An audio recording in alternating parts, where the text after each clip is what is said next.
sa ating mensahe ngayong hapon. Buksan niyo po ang inyong mga Biblia sa unang sulat ni Pablo sa mga taga-Korinto, Kabanatang 13. Sa hapon ito, ating pag-aaralan ang buong kabanata. 1 Corinthians 13.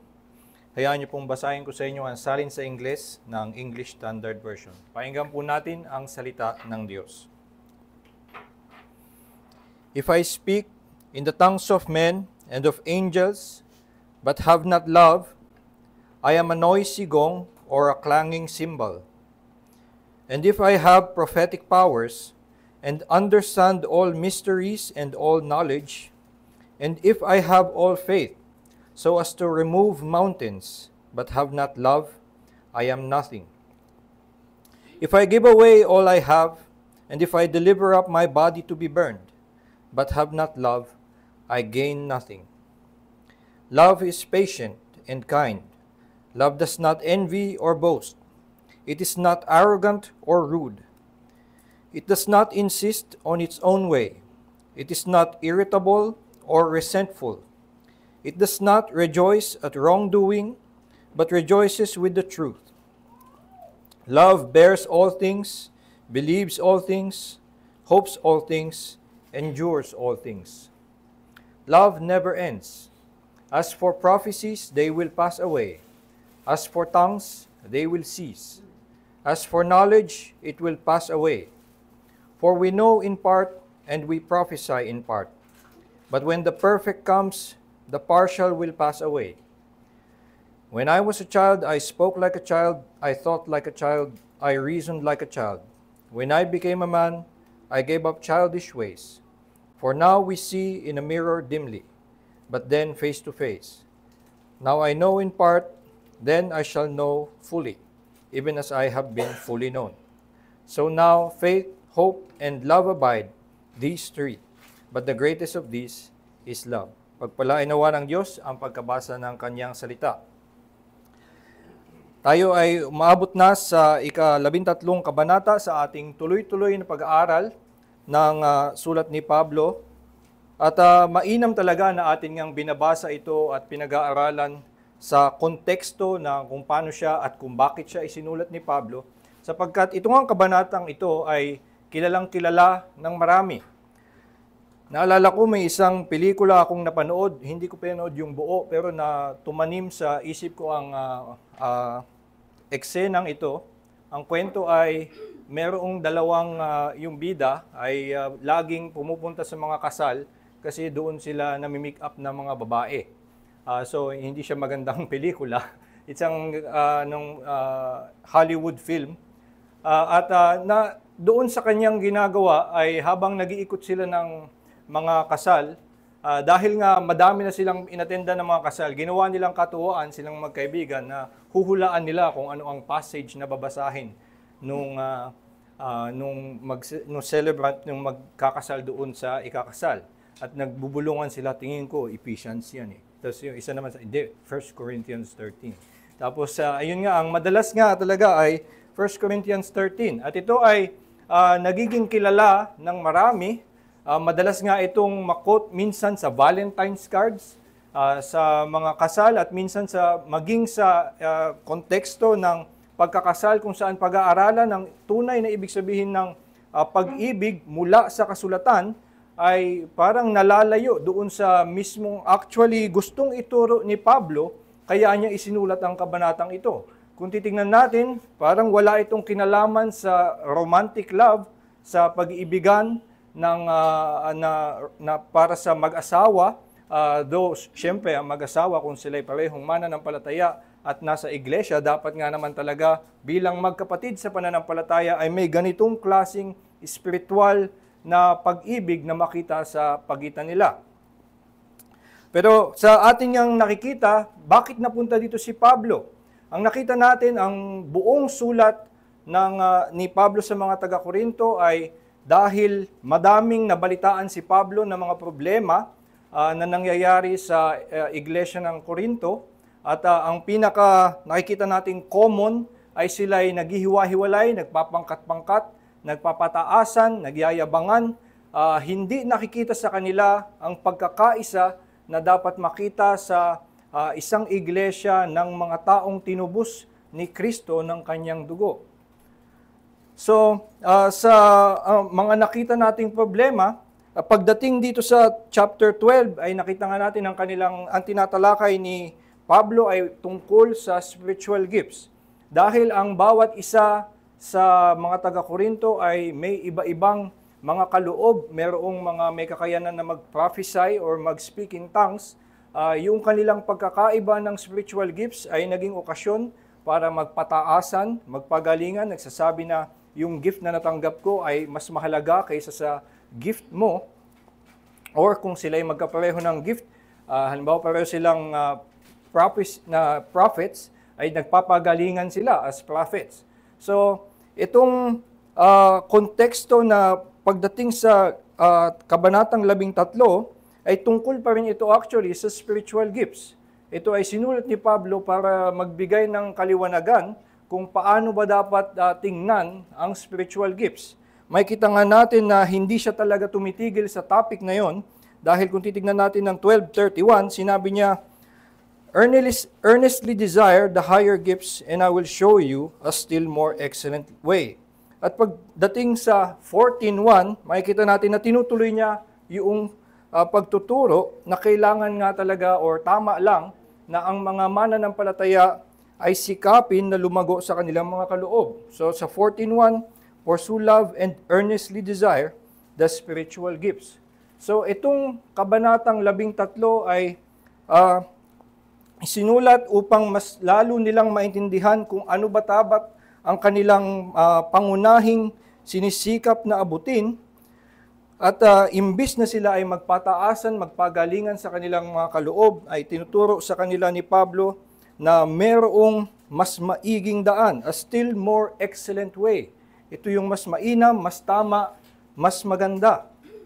Sa panahon nga natin ngayon, ay minsan talagang nangingibabaw na mas nakakamangha para sa atin, mas nakakabilib, na makakita ng mga tao na mataas o may kagalingan sa kaloob. So ito ang mas nakikita natin, mas na-observe natin, mas pinupuri natin kapag tayo ay naggagalingan sa mga tao. Meron silang kagalingan sa pagsasalita, mataas ang kanilang kaalaman or malalim ang kanilang napag-aralan. Pero sinasabi dito ni Pablo at gusto niyang ipakita na itong mga extraordinary gifts na sila man ay distracting at mas impressive tingnan, mas excellent. There's a more excellent way at malinaw naman ang kanyang tinutukoy ay pag-ibig. At itong pag-ibig ay madalas nga na matabunan ng kamanghamanghang tingnan ng mga kaloob dahil yung mga kaloob na speaking in tongues, prophecy, ito yung mas mysterious tingnan, mas special, pero yung love parang siguro baduy, ang corny, na parang ang gagawin mo lang ay makikipag-usap, magiging mabait. Ito ba ay isang dapat ba talagang kamanghaan na bagay? Pero sinasabi nga ni Pablo at tinatama niya na hindi dapat natin hayaan na natatabunan ng extraordinary gifts ang kahalagahan ng pag-ibig. Kaya tinuturo niya muli na ito ang more excellent way, kailangan na maibalik sa tamang pagbibigay halaga ang pag-ibig. Kapag nga masyadong ang itinataas ay ang mga kaloob, ay nagiging humaling ang mga tao sa kaloob at ito ang kanilang sinisikap na pagbutihin. At nalalayo sila doon sa tunay na mahalaga na tinuturo sa atin na ito dapat ang ating punong pinagkakaabalahan ay ang mag-ibigan. At ito ay nababaliwala dahil nga ito ay naisasantabi na para bang mas maliit na bagay. So dito pagkasabi ni Pablo, ito ang more excellent way. Ipapakita ko sa inyo kasi nga natatabunan noong mga mas magarbong tingnan na kaloob. Ipapakita ko sa inyo ang more excellent way at kanyang tinuturo na ang more excellent way na ito ay walang iba kundi pag-ibig. So paano pinapakita ni Pablo na ang pag-ibig nga ay ang more excellent, na dapat ngang makita ng mga mananampalataya na ang pag-ibig ay the more excellent way. Dito sa unang 3 talata ay pinapakita ni Pablo na maging ang mga kamanghamanghang kaloob, gawin mo man silang yung pinakamataas, pinakamagaling na kaloob, kung alisin mo ang pag-ibig doon, lahat yon ay walang saysay. Ito ang sinasabi niya sa unang 3 talata, if I speak in the tongues of men and of angels, but have not love, I am a noisy gong or a clanging cymbal. And if I have prophetic powers and understand all mysteries and all knowledge, and if I have all faith, so as to remove mountains, but have not love, I am nothing. If I give away all I have, and if I deliver up my body to be burned, but have not love, I gain nothing. Dito sa 3 talatang ito, ginamit ni Pablo ang construction na kung ganito man, at ang mga nilagay niyang, mga inimagine niyang pwedeng mangyari, hindi necessarily na may mga taong ganito, pero ang gustong sabihin ni Pablo, maging ganito ka man kagaling, maging ganito man kamangha-mangha, ang maabot mong kaloob, kung alisin mo dyan ang pag-ibig, wala iyang saysay. Ang una niyang sinabi ay tungkol nga sa speaking in tongues. Dahil mukha nga na sa iglesia ng mga Korinto, yung speaking in tongues ang isa sa mga naging pinag-ugatan ng kanilang problema. Binanggit niya dito, if I speak in the tongues of men and of angels. So, maging ganun pa man daw na siya'y nakapagsasalita doon sa mga lengguwahe ng mga tao at maging ng mga anghel. Ngayon, hindi tayo nakakita masyado sa Biblia at all ng mga taong nag-speak in the tongues of angels. So, minsan nagkaroon nga ng mga ngayon paniniwala na yung speaking in tongues na gift ay ang itsura nun, may mga taong nagsasalita ng maraming mga syllables na hindi nila din maintindihan at sasabihin na lang nila na ito'y tongues of angels. Pero kailangan nga nating tandaan na ito ay sinasabi lamang ni Pablo bilang kanyang argumento na sinasabi niya, kung maging ganito man, umabot ka man sa tongues of angels, pero wala kang pag-ibig, ay wala pa rin yan saysay. Pwede actually na ang tinutukoy lang niya ay eloquence o kagalingan ng pagsasalita at makikita nga natin sa mga unang kabanata na yun din ang naging kinahumalingan ng mga taga-Korinto na sila ay namangha sa eloquence ng mga tagapagsalita ng mga pilosopo around them. So dahil lamang magaling sila magsalita, mas sila yung pinipili na mga guro. Pero sinasabi ni Pablo, maging ganun ka man, lahat man ng mga lengguwahe ng tao ay kaya mong salitain at ikaw man ay umabot ka man doon sa nakapagsasalita ka ng lengguwahe ng mga anghel, pero wala kang pag-ibig, ay a noisy gong or a clanging cymbal. Yung ginamit niya na pag-describe kung paanong walang saysay ang ganong klaseng kaloob, maging kamangha-manghama ng iyong maabot na kaya mong makipag-usap sa mga anghel, ay sinabi niya, a noisy gong or a clanging cymbal, ay barang ingay lamang. So, hindi actually malinaw kung ano yung tinukoy niya na salita, cymbal, nilagay na lang yan na translation in Greek ay hindi malinaw kung anong tinukoy, pero ang point ay malinaw naman sa atin na ito'y ingay lamang. Anumang galing pakinggan o siguro ganda pakinggan ng tunog ay itong pagsasalita in the tongues of whatever ay hindi nakakatulong, kung walang pag-ibig, ito ay ingay lamang. Walang naidudulot, walang nagagawa. Dinagdagan ito ni Pablo, patuloy siya sa 2 talata, if I have prophetic powers and understand all mysteries and all knowledge, and if I have all faith so as to remove mountains, but have not love, I am nothing. Kanina sinabi niya na kung ikaw ay may galing sa pagsasalita at umabot ka maging sa pagsasalita ng mga anghel, ay gumagawa ka lamang ng ingay.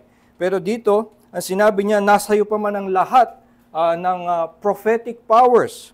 Sabi ay, have prophetic powers and understand all mysteries and all knowledge. So ito nga ay hyperbole na ginagamit ni Pablo kasi hindi naman tayo umaabot sa ganong antas na naunawaan na natin ang lahat ng bagay, ang lahat ng kaalaman. So sinasabi nga lang ni Pablo, umabot ka man doon, na naunawaan mo na ang lahat ng bagay. Understand all mysteries and all knowledge, and if I have all faith so as to remove mountains, but have not love, I am nothing. At dito mas mabigat na nga ang gusto niyang ipunto, hindi lamang na maingay ka lamang, kundi ikaw mismo ay wala na, I am nothing. Kung walang pag-ibig, I am nothing, kahit na meron ka pa nung lahat ng kamanghamanghang mga kaloob na iyon. And if I give away all I have, and if I deliver up my body to be burned, but have not love, I gain nothing. At dito sa ikatlo, ay sinabi niya na kung ibigay pa niya ang lahat ng meron siya. Di ba minsan sa mga iglesia, hinihingi na nga lang ay yung 10%. At mamamangha na sila sa inyo kung magbigay kayo ng mas malaki doon. Gawin yung 20 o 30%. Pero dito sinasabi niya, umabot ka man na magbigay ng lahat ng meron ka. Lahat ng meron ka, I have, all I have, and if I deliver up even my body to be burned. Pati yung sarili mong katawan, hindi lang yung ari-arian. Muli nga, ito ay hyperbolic language ni Pablo para sabihin na ibigay mo man ang lahat hanggang sa sarili mong buhay. Pero gawin mo yan ng walang pag-ibig, sabi niya, I gain nothing. Wala kang makukuhang gantimpala para doon dahil hindi yan kapuri-puri. So dito na lumalabas ang sinasabi ni Pablo, sa mata man natin ay mas kamanghamanghang tingnan ang mga kaloob, yung prophecy, yung tongues, yung knowledge, pero kung alisin mo doon yung napaka-ordinaryo sa ating paningin na pag-ibig, ang lahat ng mga kaloob na yon ay nawawalan ng saysay. At dito nga ay tinatama ni Pablo o hinahamon ni Pablo ang pag-iisip ng mga taga-Korinto na bakit ba ganito kataas ang pagbibigay halaga doon sa kaloob at binabaliwala itong pag-ibig. Kung iisipin natin, at ito ay talagang dapat tandaan na palaisipan lamang, isipin natin halimbawa ang Diyos walang pag-ibig. Ito ay kaya gusto kong linawin na ito'y palaisipan lamang dahil ito'y imposible. God subsists in love. It is His essence. God is love, ang sinasabi sa 1 John 4. So, pero sa isang banda, minsan ang Diyos ay nagpapakilala ng kanyang kapangyarihan nang nakahiwalay sa kanyang pag-ibig.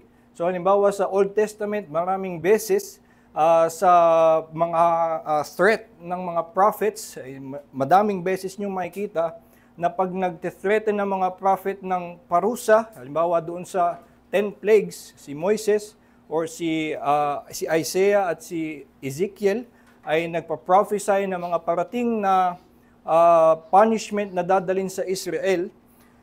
Sinasabi na ang dinudugtong pagkatapos ng threat, you will know that I am the Lord. Malalaman nyo na ako ang Panginoon. So makikilala nyo ang Panginoon, pero ang tinutukoy doon ay hindi na makikilala mo ang Panginoon sa kanyang pag-ibig, kundi makikita mo lamang ang lawak at ang taas ng kanyang kapangyarihan. Pero ang mangyari ay mababaon ka sa kapangyarihan nito at ito ay magiging pagbagsak lamang ng hatol sa iyo. So nakikita natin kung ang Diyos nga mismo ay naglalabas ng kanyang kapangyarihan ng walang pag-ibig para sa iyo, hindi ba ito isang bagay na hindi rin natin gustong matanggap? Ang pagpapakita ng Diyos ng kanyang kapangyarihan, kalakasan, of His sovereignty, nang hiwalay sa kanyang pag-ibig, ay katakot-takot para sa atin at hindi natin ito kinamamanghaan. Ito ay ating pangang sigurong kagagalitan dahil sa ating kasalanan. At kaya nga, ito ay isang nagpapakita ng matinding kalikuan ng ganong pag-iisip na pinapahalagahan yung mas nakamamangha, yung kapangyarihan, yung pagpapakita lang ng nakamamanghang kagalingan, pero hinihiwalay sa pag-ibig. At minsan nangyayari yan sa atin ngayon, sa pagpili ng mga ginagalang na magtuturo. Kung babalikan natin yung hinihingi na qualifications for elders, ay yung listahan nga ng qualifications for elders ay mainly moral qualities. Ang lahat ng binabanggit doon ay moral qualities lamang, na dapat sila ay mabuting tao, na mapagkakatiwalaan mo, at na wala silang kapintasan. Yun yung pagkakasabi. Pero sa atin minsan nangunguna na tayo, ang pipiliin natin ng mga tagapanguna, yung nagagalingan tayo. Yung magaling sa theology, magaling magsalita, at minsan mabaliwala na yung kanilang moral qualities. Sige, medyo palpak siya dito sa moral qualifications, pero dahil magaling siya, ito ang kailangan natin. Pag ganun nga, ay inuuna natin yung giftedness over yung pagpapakita na sila ay naaayon dun sa hinihinging na sila ay maging ehemplo ng pag-ibig.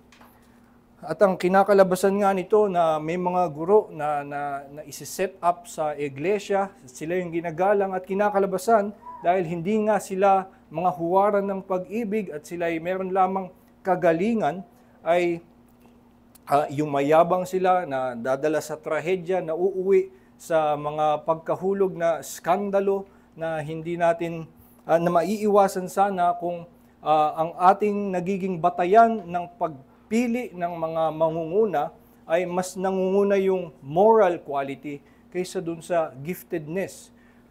Ang binanggit nga lang doon sa list ng qualifications na may kinalaman sa kanyang ability ay yung able to teach. At hindi man lang na kailangan impressive or talagang napakagaling ng kanyang pananalita, basta may kakayanan. Si Pablo mismo, dito sa kanyang sulat sa mga taga-Korinto, ay nagpapaliwanag na hindi siya nangaral sa mga taga-Korinto with eloquence. Mukha naman at kinikilala nga ng mga scholar na si Pablo ay probably one of the best minds that ever existed, at mukha naman siyang merong kaalaman sa Greek philosophy, sa rhetoric. Mukhang madami siyang alam doon. Pero sinabi niya mismo na inalis niya ang lahat ng iyon, hindi na yun ginamit dahil nga gusto niya na ang kanilang pananampalataya, ang pananampalataya ng mga taong nakakarinig sa kanya ay na kay Kristo at hindi sa kanyang kagalingan.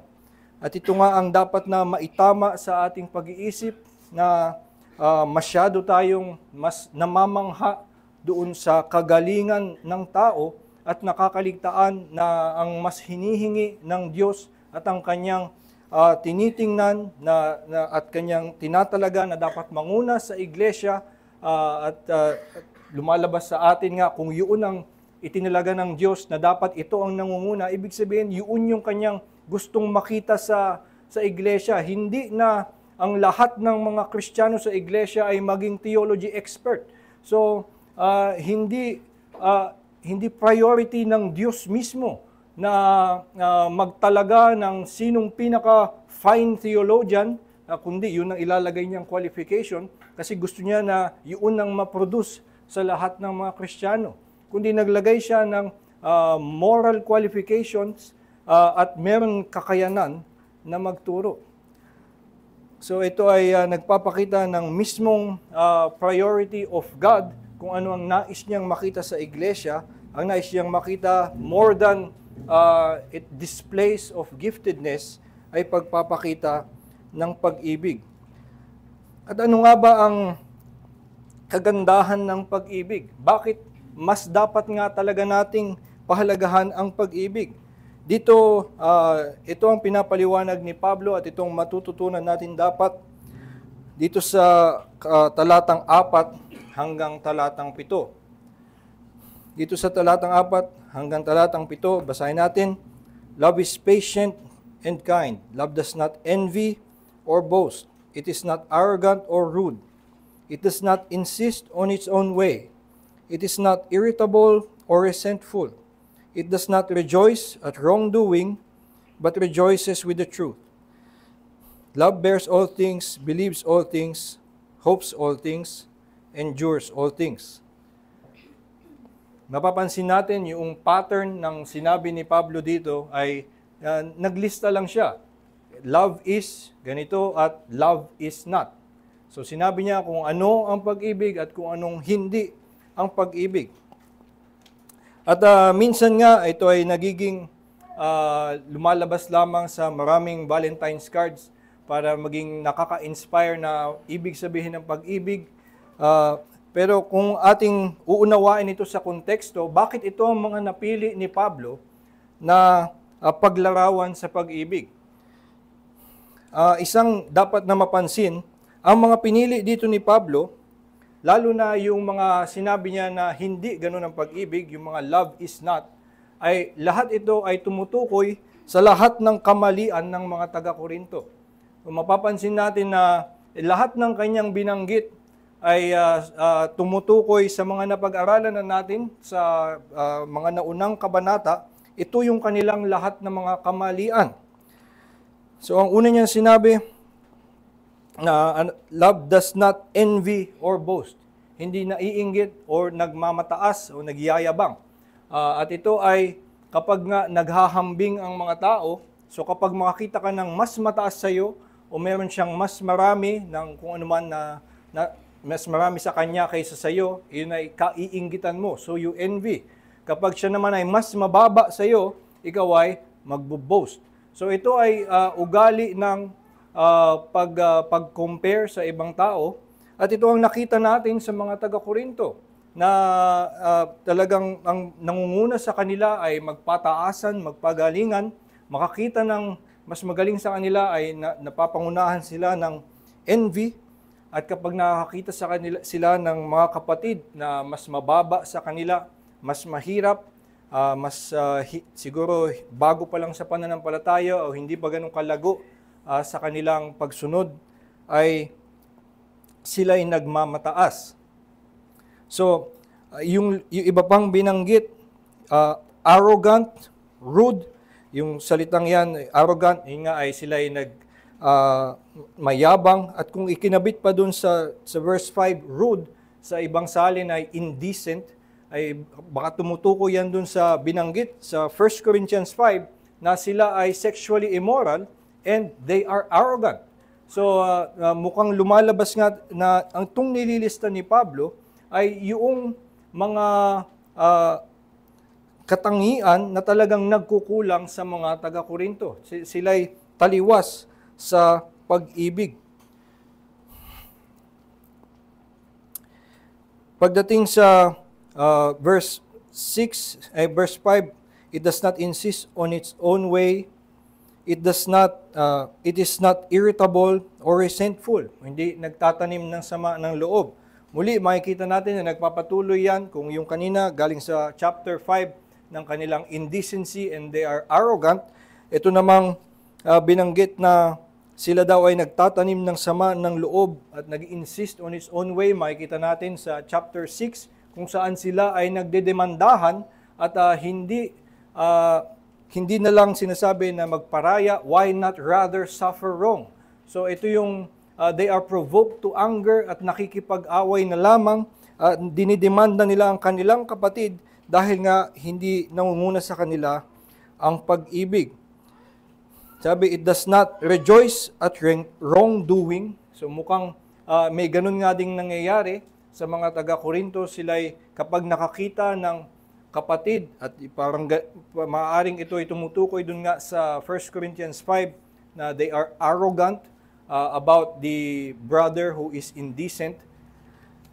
So, sa kanila nga ay they rejoice at wrongdoing.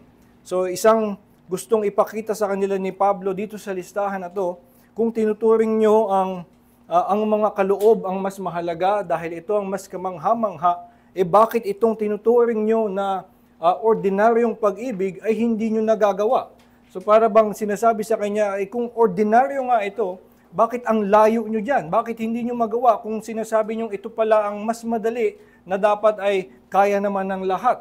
Pero kaya nga inilalatag ni Pablo sa kanila, pinamumukha sa kanila, hindi ordinaryo ang pag-ibig. Kaya nga ito'y kabaligtaran ng inyong kalikasan, na ang mas natural sa inyo ay mainggit, magmataas, may kaunti lang kayong makita na nakalalamang sa inyo, mauuna agad ang inggit, makataas lang kayo ng konti sa inyong kapatid, ay meron na agad pagmamayabang.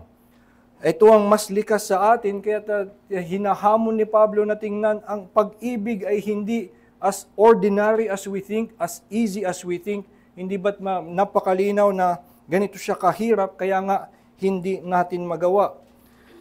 Pero maliban doon, hindi lamang sa pinapakita ni Pablo na ang pag-ibig ay ang hindi maabot ng mga taga-Korinto, lahat nung nilista ni Pablo kung ano ang katangian ng pag-ibig ay kung ano ang makikita natin na tinanggap nating pag-ibig mula sa Diyos.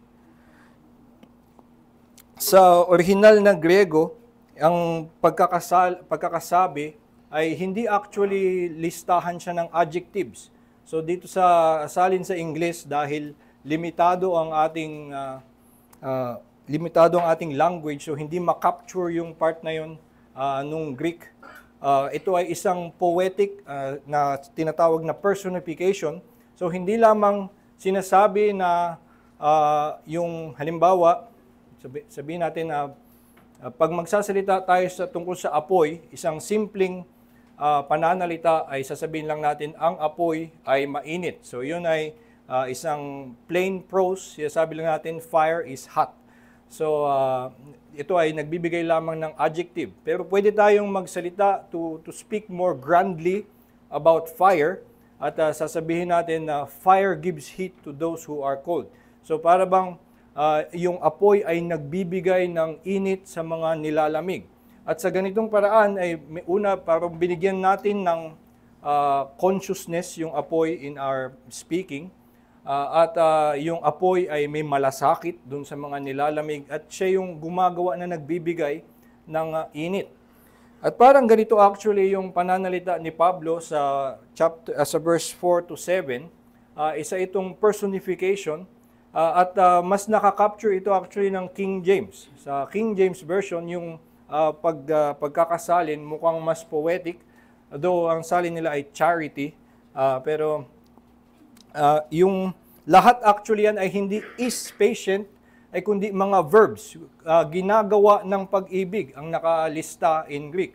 So halimbawa in King James Version, ito yung magandang pagkakasalin nila, ay charity suffereth long. Ito daw ay nagdudusa ng matagal. Yun or nagpapagal. Diba? So ang ginagawa ng pag-ibig, this personified love, ay nagtsatsaga.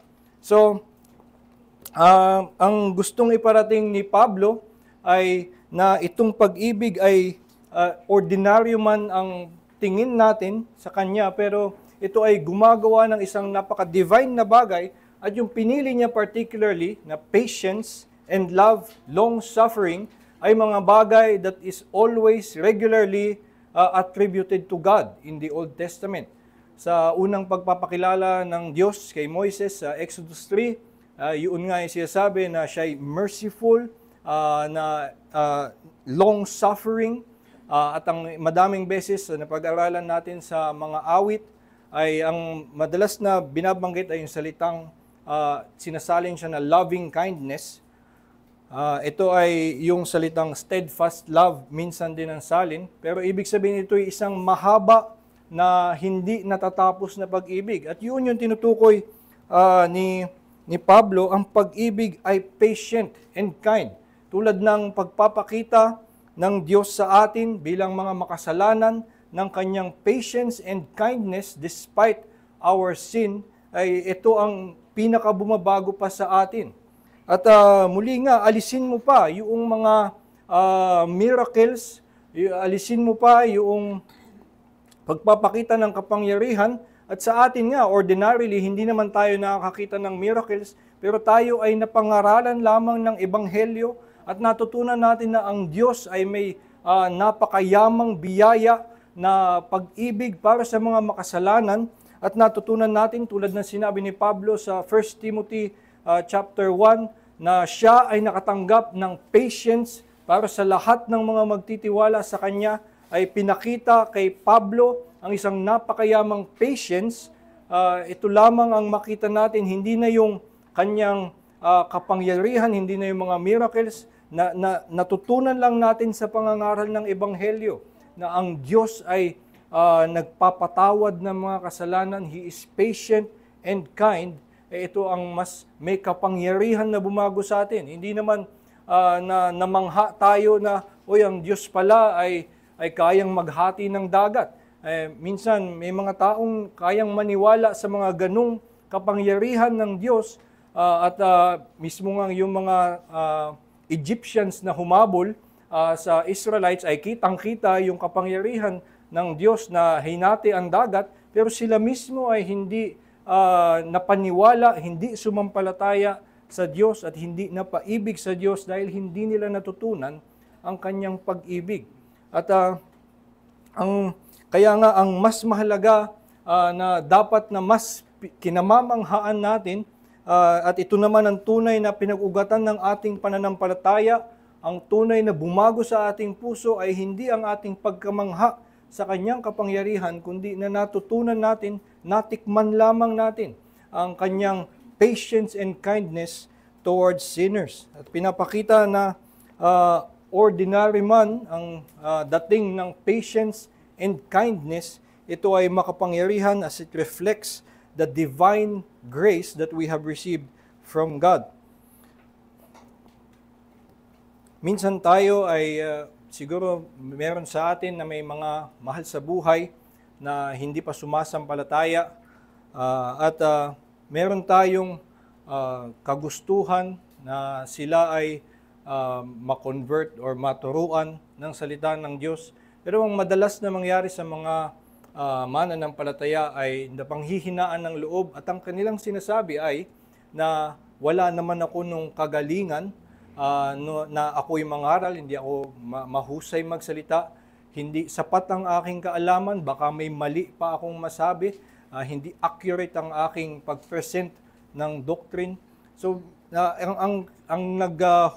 pumipigil sa kanila, ang nangunguna sa kanilang takot ay yung kanilang kakulangan sa kanilang gifts. Pero ang sinasabi nga at dapat nating maunawaan na ipakita mo lang sa kanila or mabigyan mo lang sila ng patikim tungkol sa patience of God and His kindness. Magkamali-mali ka man sa iyong pagkakasabi, maituro mo lamang sila sa kahit na kaunting liwanag tungkol sa kalwalhatian ng biyaya ng Diyos, na maipakita mo sa kanila that God is patient and kind towards sinners. Ikaw mismo na nakatikim nun, ipasa mo lang yun sa kanila at maiparamdam mo sa kanila yun, ito na ay isang makapangyarihang bagay. At minsan, ikaw mismo ay magpakita sa kanila na patient and kind ka sa kanila. Ito rin ay may mabisang maidudulot, mapapaisip sila paano nangyari na ako nga ay ang tagal-tagal ko ng suway, ang tagal ko ng lagi na akong pinagsasabihan, kinakausap, pero hindi ka pa rin sumusuko. Saan nang gagaling yung patience mo? Ako lagi kitang inaaway, lagi kitang kinukutya sa iyong pananampalataya, lagi kong pinagtatawanan ang iyong pagkanta-kanta ng mga boring na hymns, pero ako pa rin ay nilalapitan mo, ay meron ka pa rin desire na ako ay makakilala dyan. Saan nang gagaling ang iyong kindness? At ipakita mo lamang ang patience and kindness na naranasan mo din mula sa Diyos. Ito nga ay makapangyarihan, hindi mo kailangan ng pagpapakita ng kamanghamanghang gifts of speaking, knowledge, or prophecy. Kaya dapat nga na hindi natin minamaliit ang kahalagahan ng pag-ibig. Ang pag-ibig ay sumasalamin sa isang napakadakilang, napakalalim na pag-ibig na natanggap natin mula sa Diyos sa pamamagitan ni Kristo. At nagtatapos dito si Pablo sa huling paragraph ng chapter 13 mula verse 8 hanggang verse 13, kung saan pinapakita niya na ito ang kanyang last argument na ipakita itong iniisip natin na pag-ibig na minamaliit natin bilang isang napaka-ordinaryo lamang na bagay, ito actually ay superior to all gifts. Sabi niya sa verse 8, love never ends. As for prophecies, they will pass away. As for tongues, they will cease. As for knowledge, it will pass away. For we know in part, and we prophesy in part, but when the perfect comes, the partial will pass away. When I was a child, I spoke like a child, I thought like a child, I reasoned like a child. When I became a man, I gave up childish ways. For now we see in a mirror dimly, but then face to face. Now I know in part, then I shall know fully, even as I have been fully known. So now faith, hope, and love abide, these three, but the greatest of these is love. Sa huling ito ay diretsang ihinahambing ni Pablo ang pag-ibig sa mga gifts na tinuturing na mas impressive, yung prophecies at yung tongues. Sa kanyang paghahambing, sinasabi niya, una, ang pag-ibig ay hindi natatapos. It never ends. At yung prophecy at yung tongues, they will cease. Madaming mga, yung salitang cessationist, kung alam niyo yun, ang salitang cessationist ay tumutukoy sa mga naniniwala na ang gifts of tongues and prophecies and miracles ay nag-cease. So cessationist tinatawag. At actually, nagsimula yun dito kasi ito nga yung gumamit ng term na they will cease. Ito ay titigil. Ang isang malinaw na tinutukoy dito, pinagdidebatihan kung anong ibig sabihin ng mga salita dito, pero lahat ay sumasang-ayon na ang tongues and prophecies, they will cease someday. Yung iba lang ay naniniwala na ang tinutukoy ay sa end of the age, pagdating pa lamang ni Kristo, doon pa siya magsisis, at yung iba ay magtitigil na at some point. Ngayon, bilang Reformed ay nakasaad actually sa ating Confession of Faith na sila ay tumigil na. Para lang basahin ko. Ito ay sinasabi sa chapter 1 of our confession, paragraph.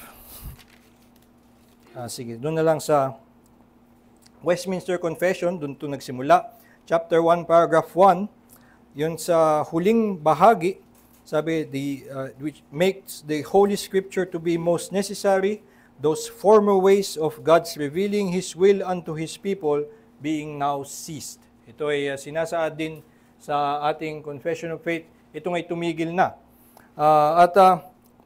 Yung iba na naniniwala na titigil lamang ang gifts doon sa pagdating ni Kristo ay dahil doon sa sinasabi, yung lengguwahe dito na parang ang tinutukoy, when the perfect comes, the imperfect will pass away.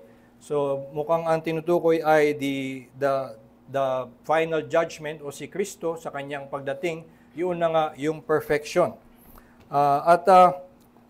Pero meron ding binanggit dito si Pablo na nagbibigay daan na naglilinaw kung paanong titigil na nga ang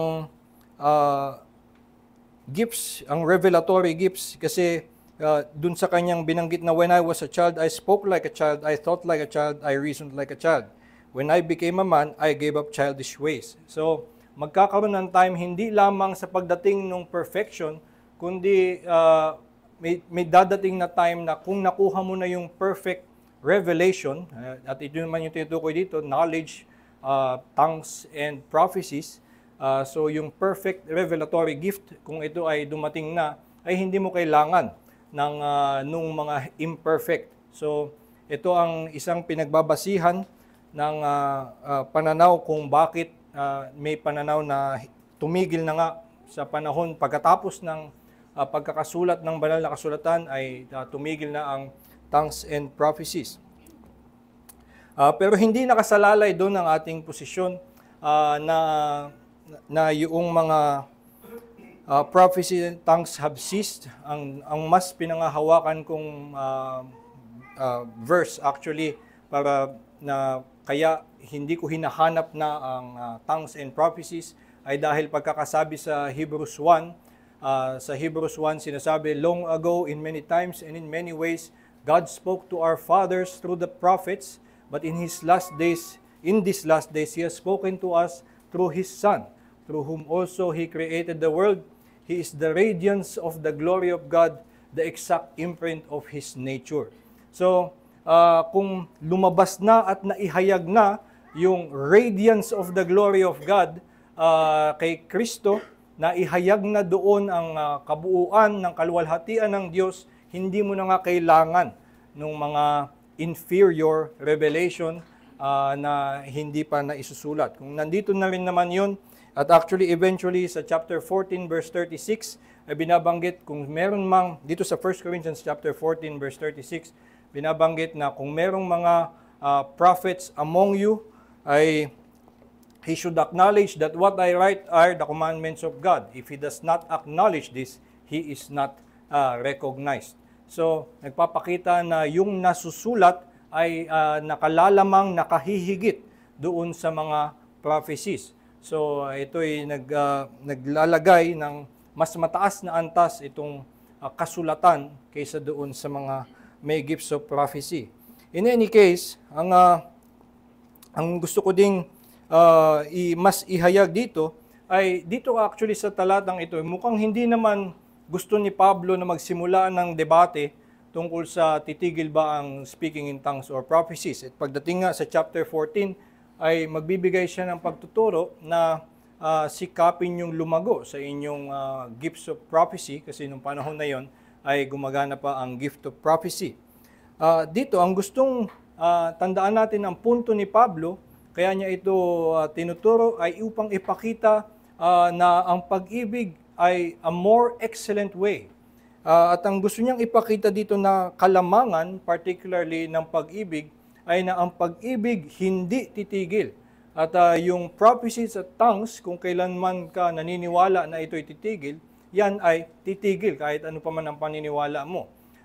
At sure tayo, kung sige pagbigyan natin yung continuationist view, na sure tayo pagdating ni Kristo at tayo ay nasa langit na, ay wala nang speaking in tongues, hindi mo na kailangan yon. We see Christ face to face at we shall be fully known. Hindi natin kailangan yung speaking in tongues at meron na tayong yung pagkakasabi ni John Newton, we no less days to sing God's praise than when we first began. Kasi nga, harapan nating nakikita ang yaman ng pag-ibig ng Diyos. At ito ang sinasabi, itong punto ni Pablo na ihayag sa atin ng kanyang ay yung superiority of love. Ang love hindi titigil, ang prophecies and tongues, they will pass away. Yung pagkakasabi sa Greek niyan ay hindi na at some point they will pass away. Actually, ang pagkakasabi ay they will be abolished, as in ititigil yan. As in, sila ipipigilin, hindi na it will just die out or malalaos ng natural, parang ganun yung dating, kundi sinabi they will be abolished. Yan ay parang minsan yung salitang yun actually ay they will be destroyed, as in titigilin.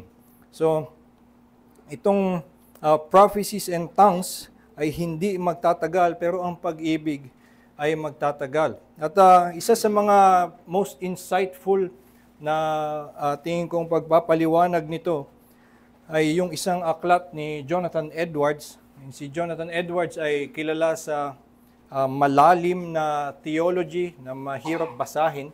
At yung kanyang mga pinag-iisipan minsan ay kung paanong meron siyang isang mahabang libro halimbawa tungkol sa free will and the sovereignty of God at para bang sabi ni John Newton, nalutas niya ang problema na iyon. So magtiwala na lang kayo kay John Newton na nalutas daw yun ni Jonathan Edwards. So ibig sabihin, ganito lang kalalim mag-isip si Jonathan Edwards. Pero ang isa sa mga parang talagang nung binabasa ko ay namamangha ako ay yung kanyang aklat na pagpapaliwanag ng talatang ito na ang title ay Heaven, a World of Love. At gusto niya lamang ipakita, dito nagsimula na sa langit, ang kamanghamanghang nananatili doon ay pag-ibig.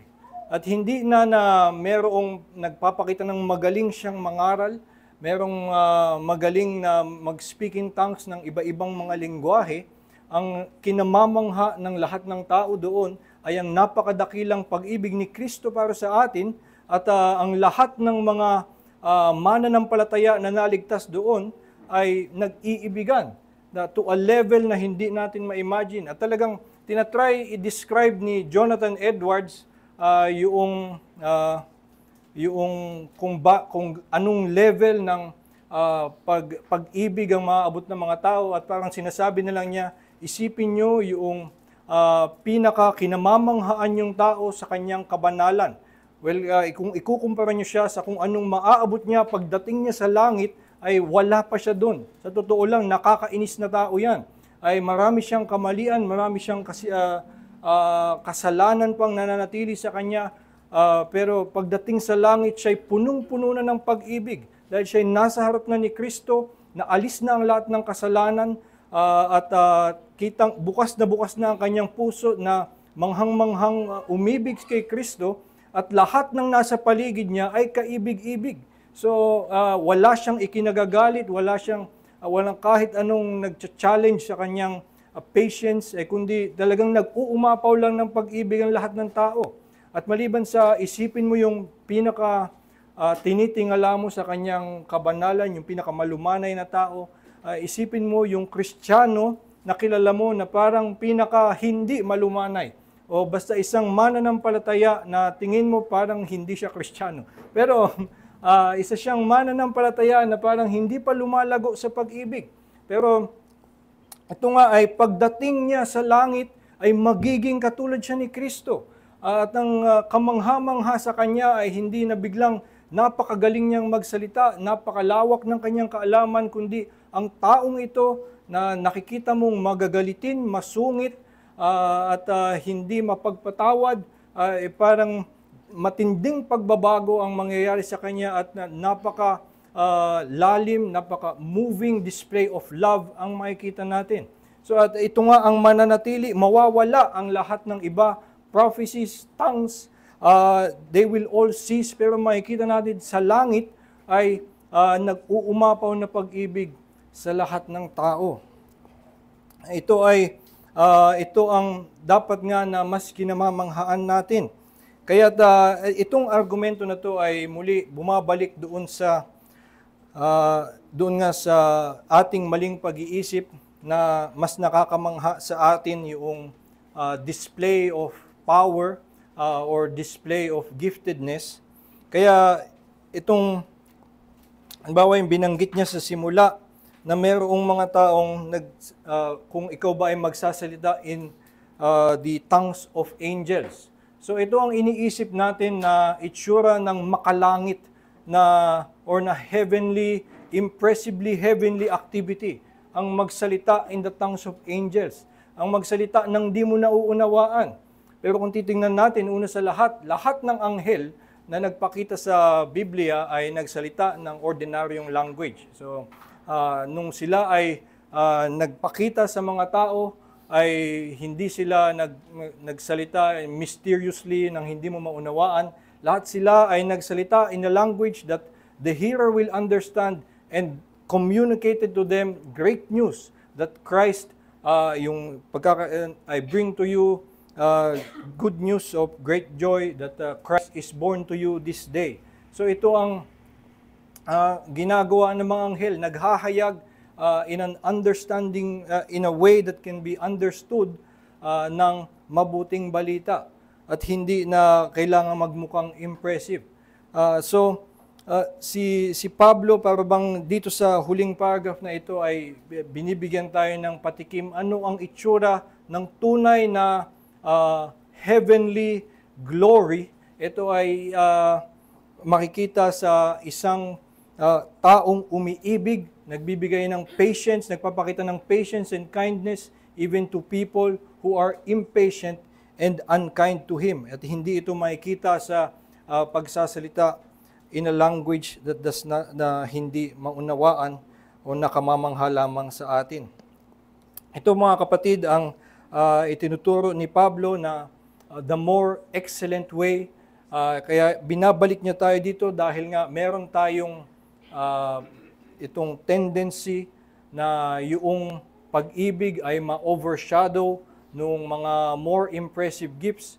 At kapag mas pinapahalagahan natin yung giftedness, ay dito tayo nagiging busy. Ito ang pinapalago natin at tingin natin ito ang mas nakakatulong sa atin. Dito tayo lumalago. Pero napapabayaan natin ang tunay na mahalaga, ang pag-ibig. Pero balikan nga natin kung ano talaga ang bumago sa ating puso mula nung tayo ay mga makasalanan.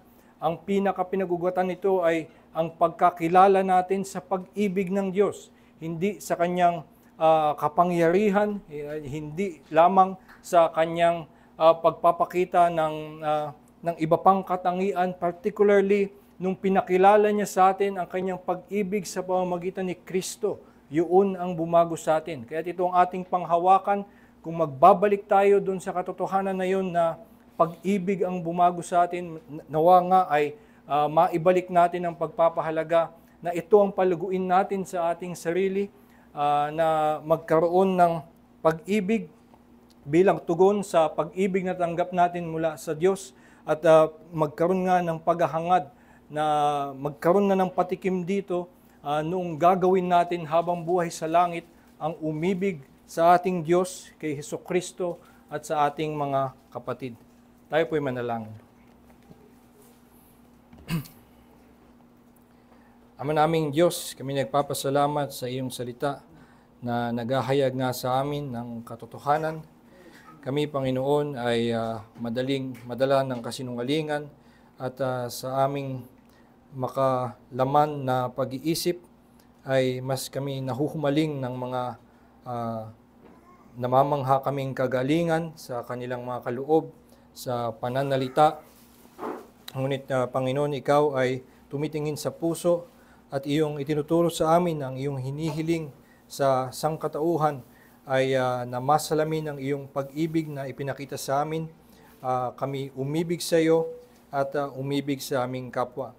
Tulungan mo nga kami, Panginoon, na makita na ito ang iyong tunay na hinihingi, nang sa gayon hindi kami maligaw na maging abala sa mga bagay na hindi mo naman hinihiling sa amin, kundi mabigyan namin ng pagpapahalaga itong pag-ibig na ordinaryo man sa aming paningin ay nagliliwanag nga sa amin sa pamamagitan ng iyong salita. Ito ay makapangyarihan, ito ay tunay na nakapagbabago ng puso, at ito nga ang dapat naming bigyan ng tuon ng aming pansin, na ito ang aming paluguin sa aming sarili. Dalangin nga namin, Panginoon, na patuloy nyo kaming samahan sa buong araw na ito at iparanas sa amin at ipatikim sa amin ang inyong pag-ibig. Palalimin nyo pa ang aming pagkakamangha sa pag-ibig mo, sa iyong biyaya sa pamamagitan ni Kristo, nang sa gayon ay makita nga namin na ito ang tunay na kapangyarihan, ito ang tunay na nakapagbabago ng puso, at ito ang tunay na dapat naming ipinagpapasalamat, ito ang dapat naming hinahangad na lumago sa aming mga buhay. Kaya dalangin namin na sa darating na mga araw, patuloy din na samahan mo kami sa pamamagitan ng iyong salita, na ang aming pagkilos ay mag-ugat sa pag-ibig, na kami ay nagpapasalamat sa pag-ibig na tinanggap namin sa iyo, at may ministeryo ng pag-ibig na tinanggap namin sa iyo sa aming mga kapwa. Po ang aming dalangin sa Panginoon Jesus. Amen.